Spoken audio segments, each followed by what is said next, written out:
Hubert Niogret, rédacteur essentiellement à la revue Positif, qui est une revue mensuelle de cinéma, auteur de livres sur le cinéma et également producteur, réalisateur, entre autres de films documentaires.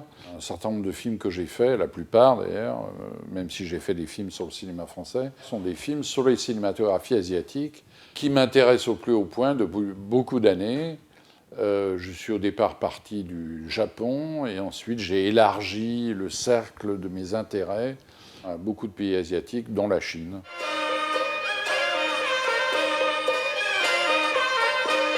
C'était à l'occasion de son premier film, Le Sorgho Rouge, qui, je crois, a été montré au Festival de Berlin, où je crois qu'il a eu un prix. Et ensuite, le film est sorti en France.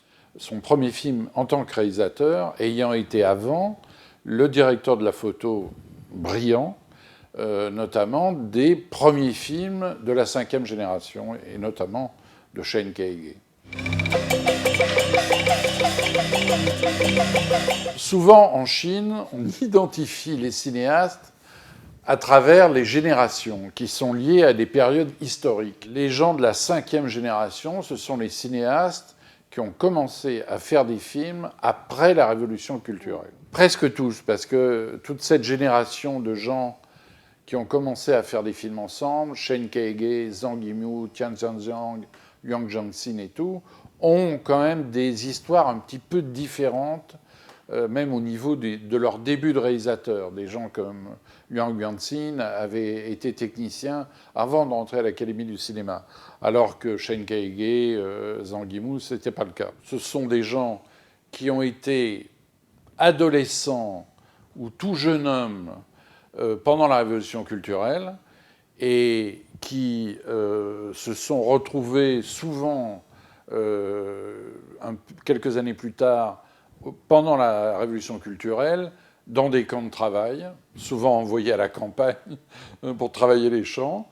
Et quand la révolution culturelle s'est terminée, c'est-à-dire en gros à la mort de Mao Zedong en 1976, ils étaient en âge de faire des études. Et un certain nombre d'entre eux se sont dirigés vers des études de cinéma, d'autant plus qu'à ce moment-là, l'Académie du cinéma, qui avait fermé pendant la révolution culturelle, a été réouverte en dehors de Pékin, mais a été réouverte, c'était quand même l'École nationale du cinéma. Donc, ils se sont tous retrouvés là, dans cette école, un peu loin de Pékin, enfin de Beijing, pas tellement, mais un peu quand même, dans un espèce de lieu privilégié où ils se sont concentrés sur leur désir de faire du cinéma. En ayant soit eu des expériences précédentes avec le cinéma, mais dans le cas par exemple de Shane Kaige, n'ayant aucune expérience, ayant même une idée assez floue à ce moment-là de ce que pouvait être leur désir de cinéma. Et à partir de 1984, ils ont commencé à faire des films. Le premier d'entre eux, ça a été Yang Jiangxin, qui a fait L'incident du canon noir, qui est le premier long métrage. Il y a eu également un film à sketch, dont d'ailleurs Zhang Yimou avait fait la photo. Mais le premier film vraiment à être montré, ça a été L'incident du canon noir, qui a eu des problèmes avec la censure. Pendant, disons, 2 ans ou 1 an et demi, et qui a été beaucoup défendu par Wu Tianming, qui était une des personnalités importantes de l'époque. Et ensuite, il y a eu un certain nombre de ses élèves qui ont fait des films comme réalisateurs, Tian Zhangjiang, Shane Kaige, une femme intéressante, ça s'appelle Li Shaohong, etc. Il y avait également un certain nombre de techniciens qui faisaient partie de l'école, monteurs, ingénieurs du son, directeur de la photo, et Zhang Yimou est donc devenu le directeur de la photo des gens de cette génération, ou d'un certain nombre d'entre eux. Un de leurs professeurs, parmi les plus importants de l'école, c'était Nizen. Et Nizen est le scénariste de Épouse et concubine. Et Nizen, qui était professeur d'esthétique à l'école, a publié un livre absolument remarquable sur l'expérience de la 5e génération à l'Académie du cinéma, où il raconte tout le trajet de ces gens qui allaient devenir des personnalités du cinéma, et il distingue 3 personnalités. Shane Kaige, Zhang Yimou et Tian Zhangjiang. Shen Kaige, c'est celui que les élèves allaient voir quand ils avaient des problèmes un peu d'écriture, de dramaturgie. C'était un peu le poète, l'écrivain. Quand ils voulaient voir quelqu'un sur des problèmes plus techniques, ils allaient voir Tian Zhang, parce que Tian Zhang avait une expérience précédente avec le cinéma. Et quand ils avaient des problèmes esthétiques, des problèmes d'image, hein, ils allaient voir Zhang Yimou. Je veux dire, déjà se dessinaient les trois personnalités piliers de la 5e génération. Parce que je crois que même s'il y a d'autres cinéastes à côté qui ont fait des films, ce sont vraiment ces trois-là qui vont devenir les trois personnalités importantes. Tian Zhang étant moins connu en Europe, en France, mais pour moi étant absolument du niveau de Shen Kaige et de Zhang Yimou.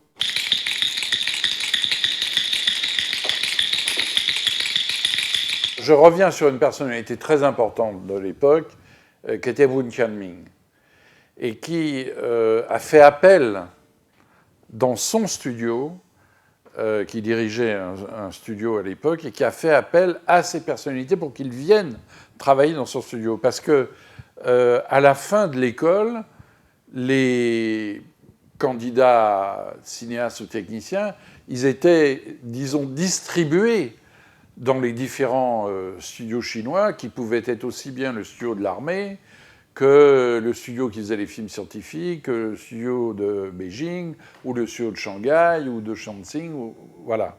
C'était pas eux qui vraiment pouvaient choisir. Et à partir du moment où Shen Kaige a été dans le studio de Wun Tianming, il a, avec Wun Tianming, fait appel à Zhang Yimou pour devenir l'opérateur de son premier film. Voilà comment Zhang Yimou a commencé comme directeur de la photo. Je pense que Wun Tianming avait déjà conscience que Zhang Yimou avait d'autres ambitions simplement que d'être directeur de la photo. Et il l'a poussé à passer à la réalisation dans un délai assez rapide, 4-5 ans. Il a également été acteur dans un film où il est absolument remarquable, Le Vieux Puits. Terre jaune a été le film Shen Kaige, qui, sur le plan international, a attiré l'attention sur la 5e génération. Le film avait été montré au Festival de Hong Kong, et ça a été vraiment un buzz énorme, considérable, et tous les gens qui ont été liés à ce film, évidemment, en ont profité.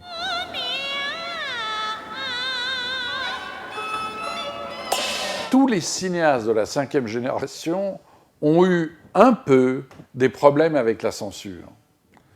Je dis un peu parce que des cinéastes de la 6e génération, la génération qui va leur succéder, en a eu davantage, parce qu'ils ont des positions beaucoup plus frontales avec le pouvoir que les gens de la 5e génération. Les gens de la 5e génération, ils ont su évoluer, mais ils ont eu des problèmes. Tian Zhang en a eu beaucoup.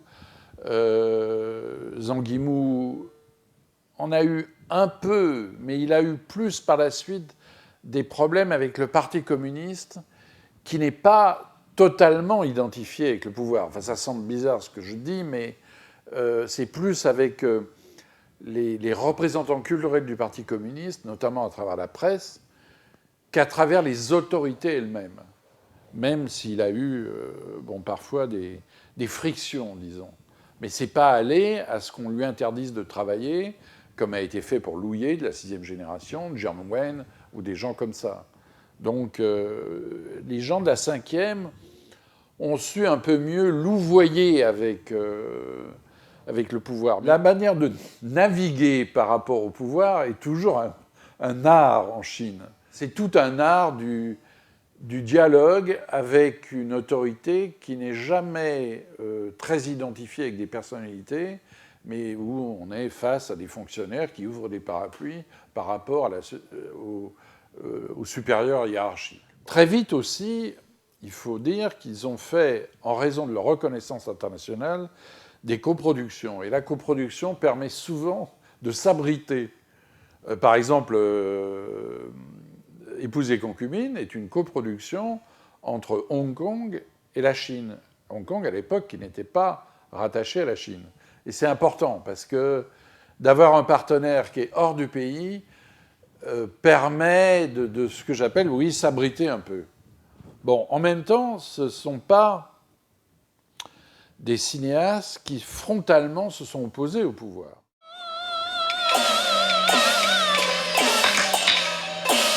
La cinquième génération est une génération qui va faire deux choses, pour moi, qui la caractérisent et qui sont fondamentales.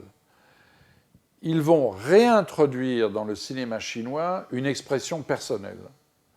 Le cinéma chinois n'a pas connu ça dans toute son histoire, enfin disons depuis son histoire qui date de l'avènement de la République populaire de Chine. Le cinéma est un cinéma d'État qui est sous contrôle et les cinéastes sont là pour appliquer les mots d'ordre de la propagande officielle, etc. Ça n'empêche pas que des cinéastes plus habiles que d'autres, je pense à Xi Jin, à Fei-Mu aussi, qui fait des films depuis plus longtemps, mais qui continuera à faire quelques films, et d'autres gens font des films talentueux. Ça, c'est indéniable. Et j'ai personnellement une grande admiration pour Xi Jin. Mais ils font quand même des films dans un encadrement.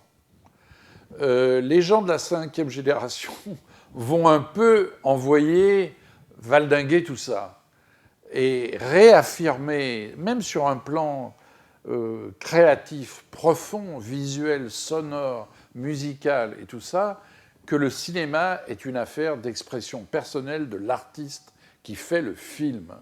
Et ça, c'est une notion complètement nouvelle. Alors, quand cette démarche de création ne s'affronte pas de manière frontale au mot d'ordre des autorités, à la propagande et tout ça, les choses se passent à peu près bien. Quand évidemment elles s'affrontent plus violemment, ça devient plus difficile. La deuxième chose qui caractérise la cinquième génération, et c'est là où d'ailleurs je vais être obligé de parler de la sixième, c'est que la cinquième, elle revisite l'histoire. Elle essaye de relire l'histoire d'une manière plus juste. La sixième ne va pas faire ça du tout. Elle ne s'intéresse qu'à une seule chose, c'est la vie sociale. Et c'est là où la sixième génération va s'affronter extrêmement fort avec le pouvoir, c'est-à-dire la vie sociale, la vie sexuelle, la drogue, les grèves dans les usines, les attentats dans les usines. Voilà, c'est ça dont parlent les films de la sixième génération. Et ça, le pouvoir ne supporte pas. Donc, les films ne sortent pas en Chine. C'est pas qu'ils sont interdits, parce que les gens de la sixième, ils savent faire des coproductions, ne pas mettre le négatif en Chine, etc., etc. Ils trichent avec le pouvoir. Mais leurs films ne sortent pas en Chine. Voilà. Et ça, c'est évidemment quelque chose qui est un peu terrible pour un cinéaste, de ne pas sortir dans son propre pays, qui est en plus un marché considérable. Mais les gens de la cinquième, ils n'ont pas ce problème-là, même si, par exemple, des films comme Adieu ma concubine de Chen Kaige a eu une distribution restreinte en Chine, parce que la révolution culturelle était décrite dans le film d'une manière qui n'était pas encore acceptée à l'époque. Aujourd'hui, il n'y aurait pas de problème. Mais à l'époque, c'était un peu difficile pour le pouvoir de montrer la révolution culturelle comme cela. De même pour Tianjiang quand il a fait Le Cerf-Volant bleu.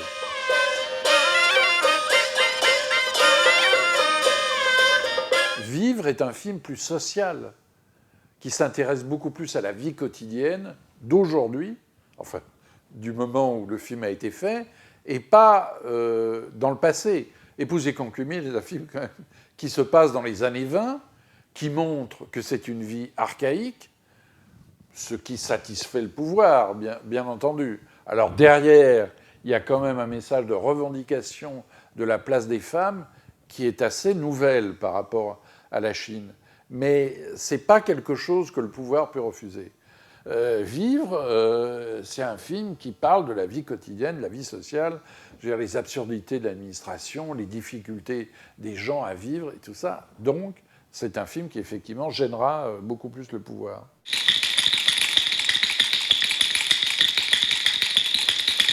Je pense que Zhang Yimou a eu assez rapidement conscience qu'il représentait une valeur chinoise sur le marché étranger, puisque ces films étaient reconnus, sortaient, faisaient des carrières honorables. et qu'il a eu envie de faire d'autres types de films aussi, des films, disons, plus des fresques épiques, par exemple, ou des drames d'arts martiaux, des choses comme ça, dont il pensait, et un certain nombre de gens le pensent, mais c'est en fait un concept qui est aussi très discuté, que c'est ce genre-là qui plaît à l'exportation. C'est-à-dire qu'ils ont l'idée, sans doute assez juste, que ce qui plaît aux étrangers, ce sont des films chinois qui ne sont pas exprimés dans la modernité, mais qui expriment le côté historique, allez, osons le mot, exotique, que représente le film chinois historique.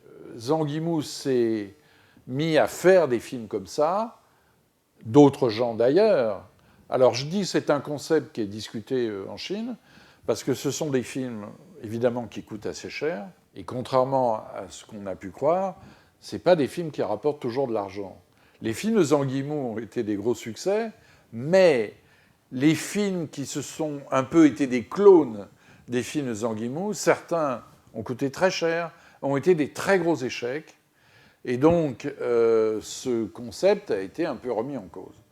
Autre raison, je pense, que Zhang Yimou, qui a certainement des grandes ambitions, à ce moment de sa carrière, ça s'est révélé absolument sûr après, quelque part, il veut être le grand cinéaste chinois, c'est-à-dire celui qui a accès aux budgets les plus importants, qui peut faire les films les plus chers, parce qu'en plus, c'est une matière qui, en tant que metteur en scène, parce qu'il est un vrai metteur en scène, lui permet de s'exprimer le mieux possible.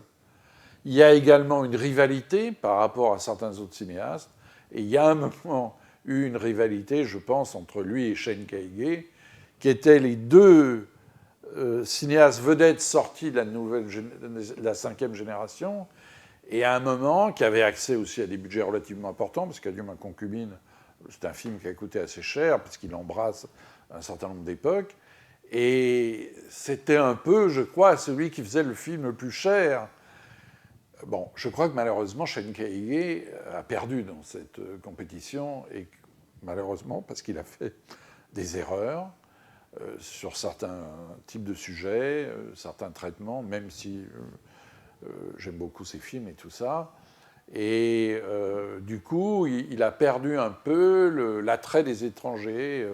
Ses derniers films ne sont pas sortis en Europe, par exemple, les deux derniers, ce qui est une condamnation pour lui terrible par rapport à la Chine, alors que Zhang Yimou a continué à faire des films qui marchaient extrêmement fort. Et consécration suprême, après avoir mis en scène des opéras, d'ailleurs dans plusieurs pays dans le monde, il a mis en scène la cérémonie des Jeux Olympiques, ce qui était la consécration suprême pour un cinéaste chinois, je veux dire. Donc je crois qu'il y avait une ambition très très grande de Zhang Yimou à être le boss, quoi.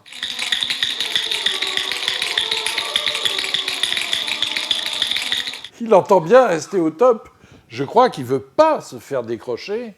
Il est dans la position numéro 1 au niveau industriel.